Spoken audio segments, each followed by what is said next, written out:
Super Copa फाइनलको बारेमा कुराकानी गर्नेछु र सुपर कोपा फाइनल अमेजिङ हिजो भएको गेममा अमेजिङ बार्सा भर्सेस रियल मेड्रिडको गेम खतरा नै भएको थियो हैन त चाहिँ बार्साको फाइनलमा चाहिँ पहिला 2025 मा पनि 24-25 मा पनि बार्साले रियल मेड्रिडलाई धोबी हानेको थियो तर यो पालि चाहिँ 3-2 को स्कोर निकालेको छ गेममा चाहिँ बार्साले पनि राम्रो खेलेको तर केही कमजोरी पनि भयो र रियल मेड्रिडको कुरा गर्दाखेरि रियल मेड्रिडले पनि एकदम दामी नै खेलेको तर फिनिसिङ चाहिँ राम्रो निकाल्न नसकेको हो तर क्रिएट चान्सको कुरा गर्दाखेरि चाहिँ एकदम बार्साको भन्दा चाहिँ रियल मेड्रिडको धेरै थियो हैन तर बार्साको मिडफिल्ड लाइनको पेड्री र अब फर्मिनको कुरै नगरौँ हैन जन डिजङको पनि एकदम परफर्मेन्स चाहिँ वेल एकदम बेस्ट नै थियो र त्यही कारणले गर्दाखेरि चाहिँ बार्साले चाहिँ सुपर कोपा फाइनल यो पालि पनि उठाउन सफल भएको छ पेड्रीको कुरा गरौँ न पेड्रीले चाहिँ यस्तो दामी पास निकालेको थियो कि फर्स्ट गोलको लागि चाहिँ हैन राफिनाले फर्स्ट गोल यस्तो दामी हानेको थियो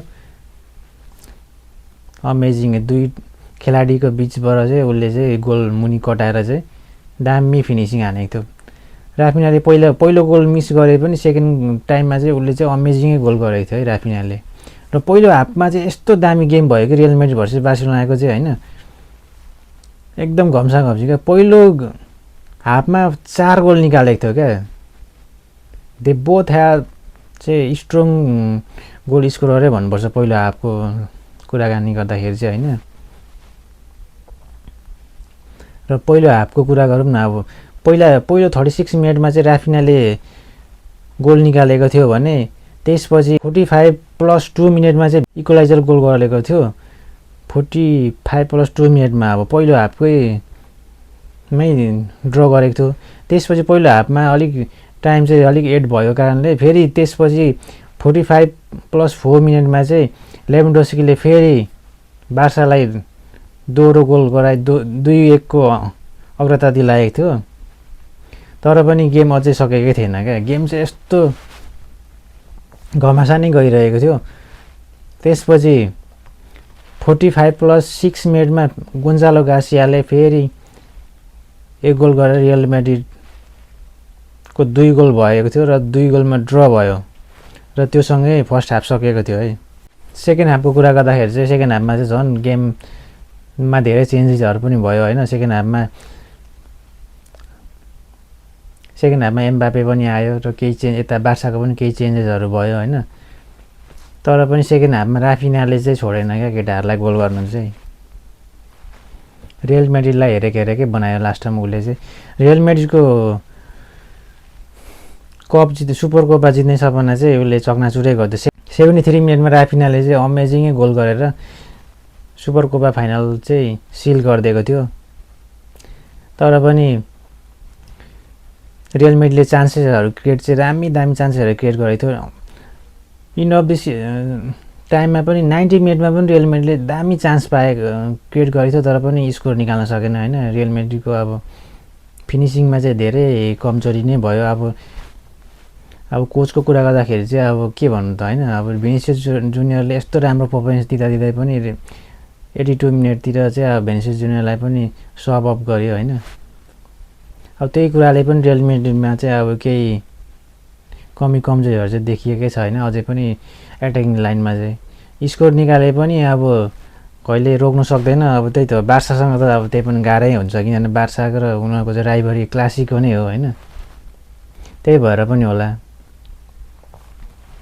तर पनि यो गेम चाहिँ कस्तो लाग्यो तपाईहरुलाई चाहिँ मलाई चाहिँ एकदम दामी नै लागेको थियो हैन क्लासिकको नै लागेको थियो योपालिको चाहिँ हैन फाइनल चाहिँ किनभने अब बेस्ट प्लेयरहरु नै दुईतिरै अब थियो हैन र यो सँगै चाहिँ बार्सिलोनाले चाहिँ सुपर कोपा चाहिँ 16 टाइम जितेको छ भने र अब 2026 को चाहिँ यो उनीहरुको चाहिँ पहिलो ट्रफी पनि हो अब 2026 मा चाहिँ बार्साले कतिवटा ट्रफी जित्छ लेट्स सी हैन उनीहरुले डोमेस्टिक कप चाहिँ प्राय सबै जितिरहेको हुन्छ हेन्सी फ्लिक्स आएदेखि चाहिँ लगभग फाइनल पनि एउटा पनि हारेको छैन उले हैन फाइनलको चाहिँ अब किङ नै भन्नुपर्छ हेन्सी फ्लिक्सलाई चाहिँ हैन उले चाहिँ फाइनलमा चाहिँ हार्दैन उसको ट्याक्टिक्सै खतरा हुन्छ क्या र खेलाडीलाई चाहिँ अब त्यो मेन्टालिटी पनि उसले त्यस्तो उयो गराइन्छ होला सायद होइन। फाइनलमा चाहिँ उनीहरूको चाहिँ खत्रै हुन्छ पर्फर्मेन्स चाहिँ। र ह्यान्से फ्लिकले चाहिँ अब बार्सालाई अब कहिले राम्रो च्याम्पियन लिगमा राम्रो नखेल्न सके पनि उसले सेमी फाइनलसम्म पुऱ्याएको छ भनेपछि अब यो सिजनमा पनि बार्सा चाहिँ अब च्याम्पियन लिगमा पनि राम्रो पर्फर्मेन्स गर्छ भन्ने चाहिँ आशा छ। सुपर कोपा फाइनलको चाहिँ एउटा चाहिँ छुट्याउनै नहुने कुरा के छ भने डिजोङले चाहिँ अब 90 मिनटमा रेड कार्ड चाहिँ पायो, तर त्योभन्दा अगाडि चाहिँ उसले चाहिँ यस्तो दामी पर्फर्मेन्स दिइरहेको थियो कि डिजोङ पनि नभएको भए चाहिँ अब बार्साले पनि हार्ने सम्भावना चाहिँ एकदम ज्यादा थियो। डिजोङले तर लास्ट 90 मिनटमा चाहिँ उसले चाहिँ एम्बापेलाई ट्याकल गर्दाखेरि चाहिँ रेड कार्ड पाएको थियो। तर पनि ठिकै छ, गेम जित्नको लागि चाहिँ अब ट्याकल त हान्नै पर्यो होइन, केही त गुमाउनै पर्छ त, केही पाउनलाई केही गुमाउनै पर्छ भने जस्तै उसले पनि अब ज्यान दिएरै खेलिरहेको थियो।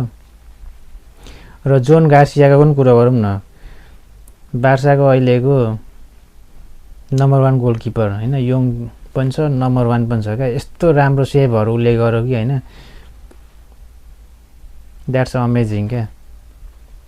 यति दामी सेभहरू गरेछ उसले, डिबक्सभित्रदैन हानेको बलहरू पनि इजिली क्याचहरू गर्दैछ क्या, एकदम कुल भएर काम भएर चाहिँ यस्तो काम भएर पक्रेको छ कि होइन। अनि एउटा चाहिँ अब राफिनाले पनि एउटा दामी सेभ गरेको थियो।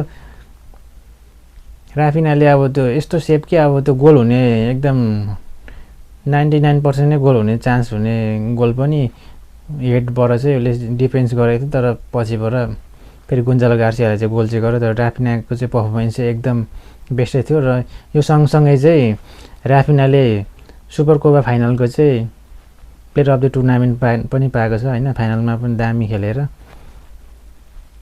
राफिनाले चाहिँ यो खेलमा चाहिँ ब्रेस पनि गरेको थियो र पहिलाको सिजन पनि उसले चाहिँ यो सुपर कोपा फाइनलको चाहिँ फाइनलमा बेस्ट प्लेयरै पाएको थियो, योपालि पनि बेस्ट प्लेयर पाएको छ। राफिना चाहिँ अब बार्साको लागि चाहिँ one of the key player नै हो अहिलेको अवस्थामा चाहिँ यसो हेर्दाखेरि। यो सँगै अब रियल म्याड्रिड र बार्साको चाहिँ अब ला लिगामै भेट होला जस्तो छ होइन। ला लिगामा पनि अब उनीहरूको क्लासिकको गेम चाहिँ बाँकी नै छ। अब नेक्स्ट गेममा चाहिँ कसले जित्छ अब त्यो हेर्दै जाऊँ होइन त, बार्साले जित्छ कि रियल म्याड्रिडले जित्छ त। र एउटा इन्टर भर्सेस नापोलीको बारेमा पनि केही कुराकानी गरौँ न। सिरिए भन्ने बित्तिकै अहिले वर्ल्डको बेस्ट लिगमै नै पर्छ होइन। यो प्रिमियर लिग पछि ला लिगा सिरिए भनेको चाहिँ बेस्ट लिगै हो अहिलेको लागि चाहिँ होइन।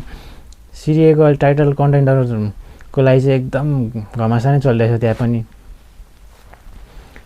नापोली भर्सेस इन्टरको हिजोको गेममा चाहिँ एकदम खत्रै गेम गएको थियो। अब इन्टर पनि डिफेन्सिभ एट्याकिङ माइन्डसेटको यो टिम हो होइन, नापोली पनि त्यस्तै छ। नापोलीमा झन् कोन्टे गइदियो चाहिँ नापोलीलाई चाहिँ झन् यस्तो एट्याकिङ टिम बनाएको छ कि उसले होइन। जस्तै अवस्थामा पनि लगभग गेम नहार्ने अवस्थामा उनीहरू हुन्छ क्या, गोल खाए पनि हारिहाल्ने अवस्थामा चाहिँ हुन्न क्या। त्योसँगै अब इन्टर र नापोलीको पनि ड्र भएको छ होइन। म्याकटोमिनीले यस्तो दामी पर्फर्मेन्स दिएको छ, उसले एक्लै नै अब टिमलाई हाके जस्तै गरेर 2 गोल उसले नै गरेर ड्र गरिदिएको थियो इन्टरलाई।